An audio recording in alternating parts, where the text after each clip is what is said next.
Hello students, I welcome you to my channel the student. My name is Syed Farman and हम discuss कर रहे हैं class 9th की physics. ठीक है, तो लास्ट वाले दो लेक्चर्स में खत्म किए, दो चैप्टर्स रादर, एक तो मोशन और दूसरा force and laws of motion. ठीक है, तो मोशन का ही जिक्र आ रहा है। मोशन पहले वाले चैप्टर में हमने मोशन के बारे में पढ़ा था। मोशन क्या होती है, क्या चीजें मोशन को डिस्क्राइब करते हैं, velocity, acceleration, rest, reference point etcetera. ठीक है, सेकंड चैप्टर में आके हमने ये पढ़ा कि काज ऑफ मोशन क्या होता है और मोशन किन लॉज को फॉलो करके होती है। ठीक है, तो हमने ये देखा था कि फोर्स इंपॉर्टेंट है। ठीक है, जो एक पर्टिकुलर चीज को मोशन में लाता है या मोशन से रोकता है, मतलब force is important, force is needed to stop और एक्सेलरेट अ बॉडी। ठीक है, तो ये चीजें हमने डिस्कस कर ली थी लास्ट वाले दो लेक्चर्स में, चैप्टर्स में रादर। तो हमने क्वेश्चंस भी सॉल्व किए थे, इंडेक्स क्वेश्चंस एंड एक्सरसाइज में जो क्वेश्चंस दिए गए हैं वो भी हमने सॉल्व किए थे सारे। ठीक है, आपके लिए कुछ होमवर्क दिया था, होप करता हूं कि वो सारे क्वेश्चंस आ गए होंगे, आंसर्स भी आपने देख लिया होंगे। तो उन चैप्टर्स को अच्छे से समझने के लिए, क्योंकि कैसे होता है, हमारी टेक्स्ट बुक ऐसे डिजाइन की जाती है कि सपोज आपने एक चैप्टर पढ़ा तो सेकंड चैप्टर में उस चैप्टर की रिलेटेड चीजें होती है, मतलब उस चैप्टर को बेस बना के सेकंड चैप्टर दिया जाता है। ठीक है, इसी तरह हम थर्ड चैप्टर पे आ रहे हैं तो सेकंड चैप्टर जो है बेस है हमारे थर्ड चैप्टर के लिए। तो क्या करना है कि आपको लेक्चर्स देख के जाके अपने टेक्स्ट बुक को एक एक लाइन बाय लाइन पढ़ना है। ठीक है, एक एक वर्ड जो है वहां पे पढ़ना है, उसकी मायने जो है वो समझनी है, तभी जाके आपके कंसेप्ट क्लियर होंगे एंड आपको वो चीजें याद रहेंगी जो आपने पढ़ी है। एंड जहां पे भी आप कोई एप्लीकेशन देख रहे हैं जो आपने पढ़ा है, तो वहां पे तब थोड़ा सोचो। सपोज आप चल रहे हैं तो आपको थर्ड लॉ यूज वहां पे हो रहा है। ठीक है, न्यूटन थर्ड लॉ, जैसे आप रोड पे फोर्स करें, रोड इक्वल फोर्स वापस दे रहा है तो आप चल पा रहे हैं। ठीक है, वहां पे आप उस थर्ड लॉ को समझो। किसी तरह आप कोई चीज देख रहे हैं, सपोज कोई लोग धक्का लगा रहे हैं तो आपको कंसेप्ट आ रहा है फ्रिक्शन का, अनबैलेंस अपोजिंग फोर्स। ठीक है, तो उसको वहां पे आप समझो। ठीक है, आपको ये जो आपने पढ़ा ये आपको अपनी रियल लाइफ में दिखना चाहिए, तभी इसका कुछ फायदा है, तभी ये आपके लिए कोई बेटर थिंग है। अदरवाइज कोई फायदा नहीं है कि आपने याद रख लिया, आपने जो है रट्टा लगा के सब आता है लेकिन समझ में नहीं आता क्यों पढ़ा है, कौन सी एप्लीकेशन है। ठीक है, एप्लीकेशन आपको रियल लाइफ में देखनी है, क्योंकि फिजिक्स में क्या होता है, फिजिक्स में कोई चीज देखी जाती है, ठीक है, उसके बाद उसको एक्सप्लेन किया जाता है। सपोज जैसे हमने देखा कि फिजिक्स में हमने देखा, सपोज हम मानते हैं कि हमने देखा जैसे ही हम किसी चीज को छोड़ते हैं वो स्टॉप होती है, तो जैसे ही हमने ये देखा कि कोई चीज जैसे ही मोशन देखते हैं उसके बाद वो स्टॉप होती है, उसके बाद हमने उसका मैकेनिज्म देखा, स्टॉप क्यों होती है। ठीक है, जैसे ही हम उसको पुश करते हैं तो वो क्यों चलती है। ठीक, फिजिक्स में फिनोमेना देख के उसके लिए थ्योरी बनाई जाती है, उसके लिए प्रूफ ढूंढा जाता है कि ये क्यों हो रहा है। ठीक है, ऐसा नहीं होता कि पहले कोई थ्योरी बनाई जाए फिर वो चीज हो जाए। इसी तरह बहुत सारी चीजें हैं। सपोज आज जो पढ़ने वाले हैं हम ग्रेविटेशन। ठीक है, ग्रेविटेशन क्या है ये भी आपने बहुत बार देखा होगा, कि आपने सुना भी होगा कि न्यूटन जो थे, इसाक न्यूटन, ठीक है, सारे इसाक न्यूटन एक बार पेड़ के नीचे बैठे थे, एप्पल के पेड़ के नीचे, उनके सर पे एप्पल गिरा। ठीक है, तो उन्होंने सोचा कि एप्पल क्यों नीचे गिरा, ये क्यों ऊपर नहीं गया। ठीक है, इस तरह तो ये जो है ये रियल लाइफ एप्लीकेशन है। जैसे हमने ये देखा कि ये क्यों हो रहा है, उसके बाद उन्होंने ढूंढना स्टार्ट किया कि इसका रीजन क्या हो सकता है। इसी तरह तो जो भी चीज हम पढ़ते हैं ये रियल लाइफ एप्लीकेशन में जरूर और जरूर होते हैं, क्योंकि इन्हीं को देख के हमने थ्योरी बनाई होती है।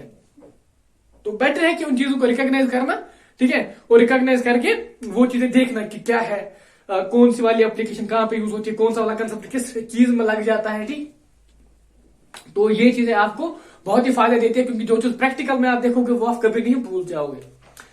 तो ग्रेविटेशन में क्या है, सिंपल चीजें हैं। ग्रेविटेशन आपने देखा होगा कि कोई भी चीज जिसको आप ऊपर फेंकते हो, ठीक है, तो वो नीचे आ जाती है, क्योंकि हमें पता है कि अर्थ का एक पुल होता है हर चीज की तरफ, जो अर्थ को, जो उस चीज को नीचे लाती है। ठीक,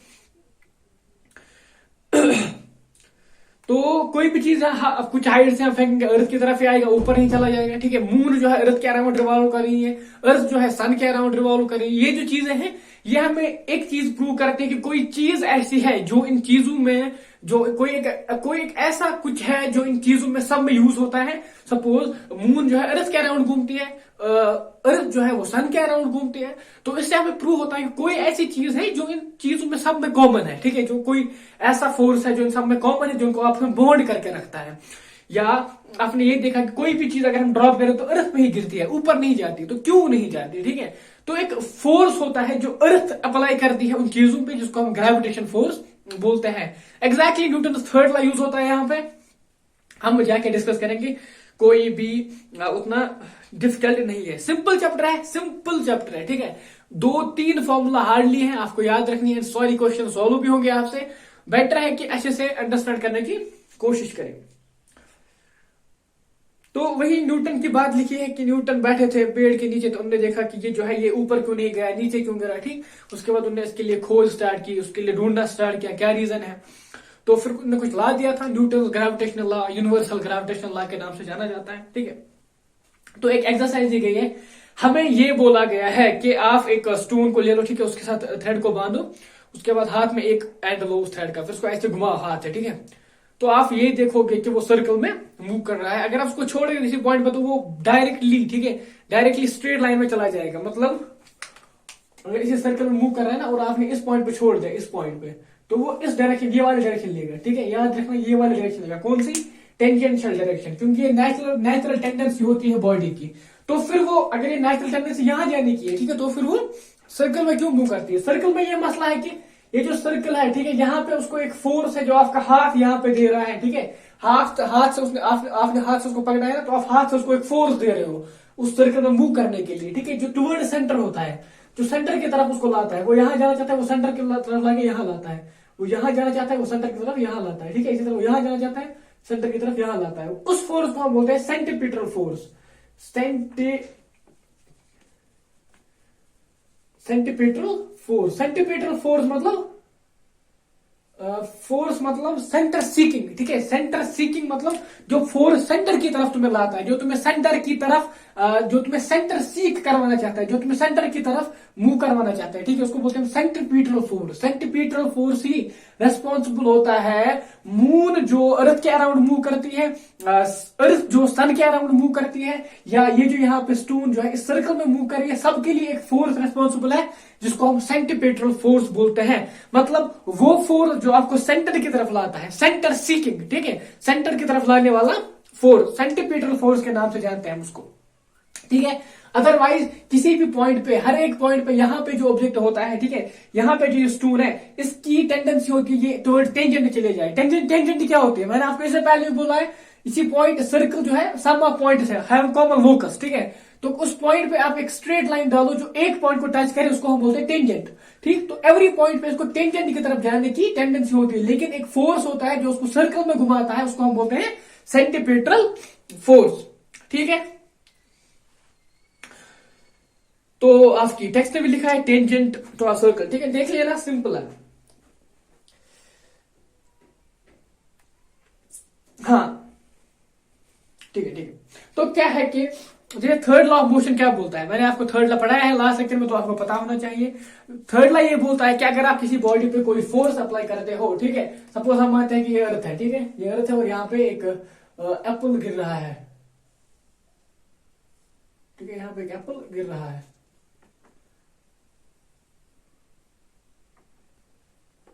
ठीक है ना, अच्छा एप्पल बन गया वैसे, ठीक है। तो एप्पल गिर रहा है कहाँ, नीचे की तरफ गिर रहा है।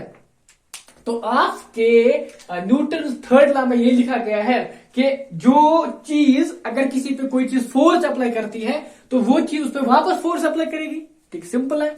तो यहां पे क्वेश्चन है कि ये एप्पल अर्थ की तरफ क्यों गिर रहा है फिर, ठीक है, अगर ये भी इतना फोर्स अप्लाई कर रहा है तो अर्थ क्यों नहीं उसकी तरफ जा रही है। तो सिंपल कंसेप्ट है, यहाँ पे वही इनर्शिया वाला मसला है, वही फोर्स और एक्सेलरेशन वाला मसला है कि इस पे जितना फोर्स इसके वजह से अप्लाई हो रहा है, वो इतना फोर्स है कि वो इसको एक्सेलरेट करके नीचे ले आए, ठीक है। लेकिन इसका जो इस पे इतना फोर्स है वो इसका कुछ नहीं कर पाएगा, क्योंकि इसका मास इसके कंपेयर में नेग्लिजिबल है। और ग्रेविटेशन फोर्स मास पे डिपेंड करता है, जितना ज्यादा मास उतना ज्यादा ग्रेविटेशनल फोर्स, ठीक है। अच्छे से समझो, यहाँ पे ये भी फोर्स अप्लाई कर रहा है, ये भी फोर्स अप्लाई कर रहा है, फोर्स सेम है, ठीक है। सपोज 100 न्यूटन फोर्स अप्लाई हो रहा है दोनों पे, तो 100 न्यूटन इस एप्पल को जो है इतना, उसमें 100 न्यूटन में इतनी कैपेसिटी है कि वो इसको जाके एक्सेलरेट करे और नीचे ले आए। लेकिन 100 न्यूटन अर्थ का कुछ नहीं कर सकता, क्योंकि अर्थ का मास बहुत ज्यादा है एज कम्पेयर टू एप्पल। अर्थ मतलब एज एप्पल का मास यहाँ पे नेग्लिजिबल है अगर हम कंपेयर करेंगे अर्थ के साथ, इतना ज्यादा अर्थ का मास है। इसीलिए क्या होता है कि एप्पल ही गिरता है नीचे। इसी तरह मून और अर्थ में भी यही है यार, मून क्यों रिवॉल्व करती है अर्थ को, अर्थ क्यों नहीं मून को रिवॉल्व करती। बात यह है कि मून का मास कम है एज कम्पेयर टू अर्थ, तो मून को रिवॉल्व करना पड़ता है। Same is in the case of sun and earth, sun का मास बहुत ज्यादा है, अगर आप सन को रखोगे, ठीक है, और डायमीटर पर लाइन डालोगे और यहाँ पे आपको 109 अर्थ रखनी पड़ेंगी, तो आपको डायमीटर आपको कलेक्ट कर सकते हो, दो मतलब डायमीटर पे आपको 109 अर्थ रखनी पड़ेगी सन को। आप कंपेयर करो कितना बड़ा है सन, तो अर्थ को मूव करना पड़ता है, ठीक है। इसी तरह अर्थ के टाइम और मून को मूव करना पड़ता है, यहाँ पे भी वही होता है, इसीलिए हर कोई चीज अर्थ पे गिरती है, क्योंकि अर्थ का मास बहुत ज्यादा है as compare to that object. ठीक, तो ये जो है ये सिंपल कंसेप्ट है जो आपको समझाने के लिए यूज किया जाता है। ठीक, ये फोर्स जो होता है ये टुवर्ड सेंटर होता है। अब यूनिवर्सल ग्रेविटेशनल लॉ पे आ जाते हैं। ठीक, एक सिंपल लॉ दिया गया था, मैं आपके लिए डेफिनेशन पढ़ता हूं, उसके बाद हम इसको लिख के सॉल्व करेंगे। ठीक है, मैं आपके लिए डेफिनेशन पढ़ता हूं जो आपकी टेक्स्ट ने दी है। ठीक है, सिंपल है, लिखा है कि every object in the universe attracts every other object with a force which is proportional to the product of their masses and inversely proportional to the square of distance between them. The force is along the line joining the centers of the objects. ठीक है, तो ये था आपका universal gravitational law. क्या था? Universal gravitational law. Universal gravitational law जब वो क्या कहता है, वो कहता है कि पूरे यूनिवर्स में कोई भी दो ऑब्जेक्ट ले लो। ठीक है, ये दो ऑब्जेक्ट्स, ये दो मार्कर हो सकते हैं, आप और आपकी बुक हो सकती है। ठीक है, आप और आपका सेल फोन हो सकता है, जो भी दो चीजें आप कंसिडर कर सकते हो वो दो चीजें यूनिवर्स में। यूनिवर्सल ग्रेविटेशनल लॉ कहता है वो कोई भी दो चीज दुनिया में जो है वो आपस में एक दूसरे को अट्रैक्ट करते हैं विद द सेम फोर्स। ठीक है, दो चीजें आपस में एक दूसरे को अट्रैक्ट करती है विद द सेम फोर्स। ठीक है, कोई भी दो चीजें हो, जो डिपेंड करता है, किस पे डिपेंड करता है? दोनों के मास के प्रोडक्ट पे, एंड उनमें जो डिस्टेंस है उसके स्क्वायर पे वो इनवर्सली प्रोपोर्शनल है। समझना मैं क्या बोल रहा हूं? वो बोल रहा है कि कोई भी दो ऑब्जेक्ट में एक फोर्स होता है, ठीक है, अट्रैक्टिव फोर्स आपस में, एक बॉडी है दूसरी बॉडी है, ठीक है, 1 है 2 है, इसका सेंटर यहां पे, इसका सेंटर यहां पे। बोल रहा है ग्रेविटेशन यूनिवर्सल ग्रेविटेशन लॉ कि ये दो बॉडी एक दूसरे को आपस में अट्रैक्ट करती है with some force that's equal, मतलब जितना ये फोर्स उस पर लगाएगी उतना ये फोर्स पे लगाएगी। ठीक है, वो जो फोर्स है वो प्रोपोर्शनल है प्रोडक्ट ऑफ मैसेज, इसका मानते हैं मास m, इसका मानते हैं मास m, किसके प्रोपोर्शनल है? m। ठीक है, m इंटू m की प्रोपोर्शनल है, एंड इनवर्सली प्रोपोर्शनल है किसके? यहां के सेंटर से आप ले लो इसके सेंटर तक डिस्टेंस, मान लो d है। ठीक है, इसके सेंटर तक जो डिस्टेंस है उसके इनवर्सली प्रोपोर्शनल के स्क्वायर के प्रोपोर्शनल है। ठीक है, समझ में आ रहा है क्या बोल रहे हैं? कि जो भी फोर्स इन दो के बीच में ग्रेविटेशनल फोर्स है वो प्रोपोर्शनल है डायरेक्टली प्रोडक्ट ऑफ मैसेज के, इन दो के प्रोडक्ट ऑफ मैसेज के, इनवर्सली प्रोपोर्शनल है जो इनकी डिस्टेंस है बीच में उसके स्क्वायर के, ऐसा ये है। ठीक है, एंड वो जो फोर्स है वो एक्ट कहां पे करता है? वो एक्ट करता है लाइन ज्वाइनिंग द सेंटर्स, मतलब ये यहां पे ऐसे एक्ट करता है, यहां पे ये फोर्स एक्ट करता है कहां पे? जो इनके सेंटर्स को जो लाइन कनेक्ट करती है उसी के अलोंग वो आपस में जो है एक्ट करता है। इसको जाके फिर से लिखते हैं तो उसको कंबाइन करके हम लिख सकते हैं कैसे? F is equal to m, sorry F is proportional to m into m divide by d square. आपको ये पता होगा अगर हमने प्रोपोर्शनलिटी को इज इक्वल टू में चेंज करना है तो क्या करना पड़ता है? एक कॉन्स्टेंट लगाना पड़ता है। ठीक, तो वो कॉन्स्टेंट हम लिखते हैं F is equal to capital G m by D square. ठीक है, ये रही आपकी फॉर्मूला जो फोर्स दो बॉडीज आपस में एक दूसरे पे लगाती है, जो कि ग्रेविटेशनल फोर्स कहलाता है। ये रही उसकी फॉर्मूला। किस पे डिपेंड करता है? Directly proportional to product of masses of two objects and inversely proportional to the square of distance between their centers rather. ठीक है, and the force acts along the line joining the two centers, of those two objects. ठीक है, simple formula है, simple concept है, कोई भी rocket science इसमें नहीं है। ठीक है, तो ये रही आपकी फॉर्मूला, ये रही आपकी। अब यहां पे आ गया कॉन्स्टेंट जी को हम बोलते हैं यूनिवर्सल ग्रेविटेशनल कॉन्स्टेंट। क्या बोलते हैं? Universal gravitational constant. ठीक, इसकी वैल्यू कैसे निकालेंगे? इसके लिए क्या करेंगे?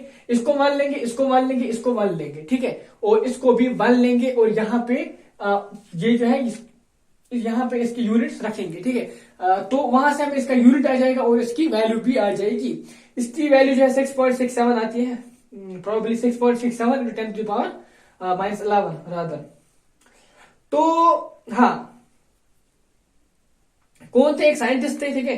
पहले मैं बताऊंगा इसका ऐसा यूनिट क्या है, जी का, जो जी है, जी का ऐसा यूनिट आपको आएगा, यहां पे सिंपल है, यहां पे क्या आएगा, newton metre square divide by और kg-2 आएगा, सिंपल है ना, यही आना चाहिए, ठीक है। ये आपका यूनिट आएगा इसका, किसका, ऐसा यूनिट जी का। लेकिन एक साइंटिस्ट थे हेनरी केवेंडिश, ठीक है। हेनरी केवेंडिश ने एक सेंसिटिव बैलेंस को यूज करके जी की वैल्यू निकाली, ठीक है। उन्होंने उसकी वैल्यू कितनी निकाली थी, 6.673 इंटू 10⁻11, ठीक है, यूनिट यही है।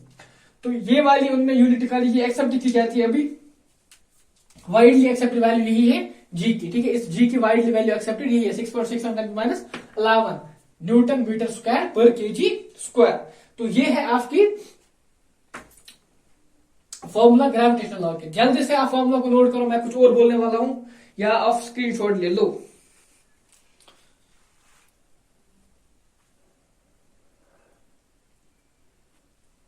ठीक है, चलते हैं, इसको रब करते हैं। और जो ये न्यूटन जो है ना, न्यूटन ने कहां से आइडिया मिल गया था, केपलर के कुछ लॉज आपके टेक्स्ट में दिए हैं एक डिब्बे में, ठीक है। वो आप पढ़िएगा, अगर आपको लग रहा है कि नहीं समझ में आ रहा है मैं बोल दूंगा, ठीक, ज्यादा इंपॉर्टेंट नहीं है, क्योंकि अगर दिए होंगे टेक्स्ट में कहीं पे तो मैं आगे जाकर डिस्कस करूंगा अगर मुझे लगे कि नीड है, ठीक। तो केपलर ने भी 2-3 ला दिए थे इसी के रिलेटेड, प्लैनेटरी मोशन के रिलेटेड, उन्होंने टाइम पीरियड निकालने के लिए बोला था, एक फॉर्मूला दी थी, या ऑर्बिट में कैसे जो है सन होता है, कैसे ऑर्बिट की क्या शेप होती है, एटसेट्रा, वो 1-2 लॉ है आपके टेक्स्ट में दिए हैं, येलो कलर के, ज्यादा ब्राउन कलर के डिब्बे में, वो आप पढ़िएगा, ठीक है। और the law is universal is the sense that this is applicable to all bodies, whether the bodies are big or small, whether they are celestial or terrestrial, ठीक है। जो स्काई में है, जो यूनिवर्स में है, जो आसमान में है, जो स्पेस में है, या जमीन पे है, तो सबके लिए ये एप्लीकेबल है ये लॉ, ठीक है। इनवर्स स्क्वायर लॉ क्या होता है, इनवर्स स्क्वायर लॉ की मान ये होती है कि अगर डिस्टेंस जो है बिगर हो जाएगी बाय फैक्टर ऑफ 6 सपोज, ठीक है, आपने डिस्टेंस को 6 टाइम इंक्रीज किया, तो आपका फोर्स जो है वो 36 टाइम डिक्रीज होगा, ठीक है। ये समझना इनवर्स स्क्वायर लॉ क्या होता है। सपोज आपकी डिस्टेंस थी अभी 1, मैं आपको सिंपल वे में दिखाता हूँ, एफ प्रोपोर्शनल है 1/d², तो आपकी डिस्टेंस 1 थी, तो एफ प्रोपोर्शनल किसका था, 1/1², या 2 मानते हैं तो 1/2², तो एफ था प्रोपोर्शनल 1/4। लेकिन अब आपने 2 के बदले इसको 3 किया, ठीक है, तो एफ किसके प्रोपोर्शनल है, 1/3², तो वो एफ प्रोपोर्शनल है 1/9। मतलब अगर आप एक टाइम बढ़ाते हो तो वहां पे उसी के अकॉर्डिंग इंक्रीज हो रहा है। मतलब अगर आप 2 टाइम बढ़ाओगे, तो अगर आप 6 टाइम बढ़ाओगे तो 36 टाइम इंक्रीज होगा, अगर आप 3 टाइम 9 टाइम इंक्रीज होगा, ठीक है। तो वही है मतलब होता है इनवर्स स्क्वायर लॉ का, इनवर्स मतलब यही होता है। मैं होप करता हूं कि लॉ आपको समझ में आ गया होगा, फॉर्मूला भी समझ में आ गई होगी कि यूनिवर्सल लॉ क्या है, एंड फॉर्मूला लिख के रखते हैं हम ऊपर। सिंपल फॉर्मूला है, मैं ज्यादा इस पे ज्यादा नहीं कर रहा हूं कि अलग एक लेक्चर में फॉर्मूला पढ़ा हूं, क्योंकि कुछ है ही नहीं इसमें, सिंपल फॉर्मूला एक आपको याद रखनी है, F is equal to G M divide by d², ये आपकी फॉर्मूला है, ठीक है। सारे क्वेश्चन इसी से होने वाले हैं, तो क्यों आपको इस पे 2 लेक्चर देने, मुझे समझ में नहीं आता। कंसेप्ट सिंपल है, आपने देखा, न्यूटन ये ऑब्जर्वेशन है, इसमें आप जो प्रूफ है, मैं आपको प्रूफ नहीं दे सकता, क्यों, क्योंकि ये जो सारे ऑब्जेक्ट्स है इनका फोर्स इतना स्मॉल होता है कि ये आपस में एक दूसरे को अट्रैक्ट नहीं कर सकते। इसके लिए एक अलग बैलेंस होती है जिससे हम ये सब मेजर किया गया है। तो उसके लिए आप या तो आप एक्सपेरिमेंट कर सकते, एक्सपेरिमेंट दे सकते हो, यूट्यूब पे अगर अवेलेबल होगा कोई, या तो फिर गूगल से सर्च कर सकते हो, ठीक है। अब इसका मैं ये नहीं दिखा सकता आपको, देखो ये 2 मार्कर है, देखो आपस में अट्रैक्ट हो रहे हैं, ठीक है। सिंपल एग्जांपल दे सकता हूं, मार्कर को ऊपर फेंकूंगा वो नीचे गिर जाएगा, ये एक सिंपल एग्जांपल, लाइव एग्जांपल है, जो आप चाहो तो समझ सकते हो कि अर्थ से कंपेयर में इसका मास कम है, तो ये फोर्स दिख रहा है हमें, ठीक है। हमें 2 ऐसे बड़े बड़ी चीज लाने पड़ेंगे जिनका फोर्स हमें देखना पड़ेगा, फिर वो आपस में ऐसे अट्रैक्ट होंगे, हमें दिखेगा हाँ अट्रैक्ट होंगे, ठीक। लेकिन ऐसा अभी यहाँ पे पॉसिबल नहीं है। तो आ जाते हैं क्वेश्चन पे। क्वेश्चन नंबर 10.1 क्या बोला है, 10.1 में क्या बोला है देखते हैं। बोला है कि the mass of earth is 6 × 10⁻24 kg, mass of earth दिया है, ठीक है, and that of moon is 7.4 × 10⁻22 kg. If the distance between the earth and the moon is 3.84 × 10⁵ kilometer, calculate the exerted force on the earth। ठीक है, simple है, ठीक है। अर्थ का मास में दिया है एमवी लिखते हैं, MV mass of earth 6 × 10⁻24 kg। ठीक है। इसी तरह लिखते हैं एम एम एम मून कितना दिया है, at that of moon is 7.4 10 to the power 20 kg, ठीक है, सॉरी 22 kg। डिस्टेंस डी कितनी दी है, दो के बीच में जो है, सेंटर्स के बीच में 3.84 into 10 to the power 5 kilometre. Kilometre को मीटर में करने के लिए क्या करना पड़ता है, शाबाश, मल्टीप्लाई करेंगे 1000 से, कितना होगा 3.84 इंटू 10 to the power 8, ठीक है, मीटर, हमें मीटर में चाहिए, सब ऐसा यूनिट में लेंगे, ठीक। जी तो पता ही है, जी किसके बराबर होता है हमें, -11, ठीक है, आपको याद रखना है, जी की वैल्यू आपको याद होनी चाहिए, इसके लिए जरूरी नहीं कि अब आपको बोला गया फोर्स निकालो, फोर्स किसके बराबर आएगा, 6 into 10 to the power 24 into 7.4 into 10 to the power 22 divided by 3.84 into 10 to the power 8 का होल स्क्वायर, ठीक है। आपका फोर्स इनके बीच में कितना है, कितना फोर्स है, ये आपको आएगा इक्वल टू 2.02, ठीक है, into 10 to the power 20 Newton.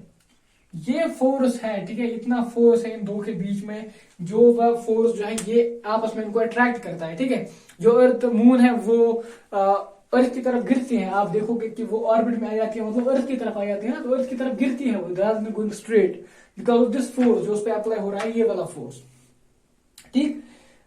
ये अर्थ मून पे करती है, मून पे अर्थ पे इतना ही फोर्स अट्रैक्शन वाला फोर्स अट्रैक्ट जो है अप्लाई करती है, ठीक है। और लास्ट में बैलेंस पॉइंट आ जाता है, जहां पे फिर रिवॉल्व करना स्टार्ट होता है। तो सिंपल है, क्वेश्चन समझ में आ गया होगा, आंसर बी आई थिंक समझ में आ गया होगा।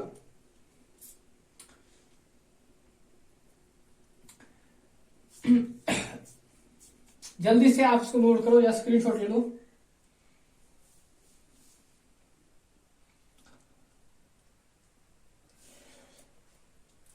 तो जो importance of universal gravitational law की इंपॉर्टेंस क्या है, ठीक है, यूनिवर्सल लॉ से हमें क्या मिला, क्या फायदा मिला, कौन सी चीज एक्सप्लेन हुई, कुछ चीजें जो है इंपॉर्टेंट चीजें जो यूनिवर्सल ग्रेविटेशनल लॉ से जो है हमें समझ में आ गई। सपोज पहला तो इसने ये हमें बताया कि हम क्यों अर्थ से ही चिपके रहते हैं, हम क्यों नहीं हवा में उड़ पाते, ठीक है। अगर आप ऐसे बोलोगे मुझे हवा में उड़ना है, ठीक है, वो शक्तिमान की तरह, ठीक है, तो आप नहीं उठ पाओगे ना, बैटमैन की तरह नहीं उठ पाओगे आप, क्यों, क्योंकि आपको अट्रैक्ट किया जाता है वापस अर्थ की तरफ ड्यू टू अर्थ ग्रेविटेशन। तो ये एक्सप्लेन हुआ इससे, क्यों, क्योंकि हमने फोर्स कैलकुलेट किया कि कितना फोर्स अप्लाई होता है हम पे जैसे ही हम अर्थ पे होते हैं, तो वो फोर्स एनफ है हमें अर्थ के साथ रखने के लिए, हमें उड़ने न देने के लिए। सेकंड पॉइंट जो वो हुआ the motion of the moon around the earth. Motion of the moon around the earth, earth क्यों, मून क्यों अर्थ के अराउंड मूव करती है, तो किसने बताया, ग्रेविटेशनल लॉ ने बताया। इसने हमें फोर्स कैलकुलेट करके दिया, बोला ये जो फोर्स है, इतना फोर्स है, ये जो है इससे ही ये मूव करता है अर्थ के अराउंड। या the moon of planets around the motion of planets around the sun.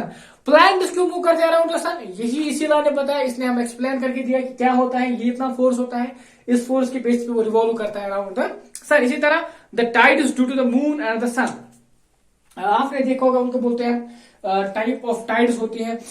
Suppose आपने मे भी ये ऑब्जर्व नहीं किया होगा कि अगर जो हमारे छोटे छोटे झील होते हैं, ठीक है, वहां पे देखने को मिलता है, क्योंकि उनका ये शोर होता है ना, शोर में क्या होता है, जैसे आप सुबह जाओगे पानी की लेवल यहाँ पे होती है, ठीक है, पानी की लेवल यहाँ पे होती है, ये जो है ये उसकी लेवल है, जो उसके साइड में शोर है, लेकिन जो निशान होता है ना पानी का, यहां तक होता है, मे भी आपने ऑब्जर्व किया हो। तो वो कैसे होता है, वहां पे क्या होता है, उसको बोलते हैं tide due to moon. Moon जो है ना, मून एक जैसे ही मून सर्कल में होती है, ठीक है, रिवॉल्व करती है इसमें एक इलिप्टिकल ऑर्बिट में, ऑलमोस्ट सर्कुलर ही होता है। जैसे ही वो यहाँ पे गिरती है, ठीक है, यहाँ पे जा रही हो तो यहाँ मूव करती है यहाँ पे, ठीक, तो वहां पे एक वो थोड़ा क्लोज आती है अर्थ के, जिससे कि वो उसको अट्रैक्ट करते हैं, उस वाटर को ऊपर ले जाते हैं, ठीक है। उसके बाद वो वापस से जाके रिवॉल्व करती है, तो वो पानी वापस से आ जाता है। उसके लिए एक मैकेनिज्म है पीछे, आप उसके लिए चाहे तो पढ़ सकते हैं। तो देखेंगे हमारे टेक्स्ट में अगर दिया होगा आगे जाकर, तो मैं आपके लिए अच्छे से एक्सप्लेन करूंगा। अभी के लिए थोड़ा सा हिंट है, आप चाहें तो पढ़ सकते हैं इसके बारे में।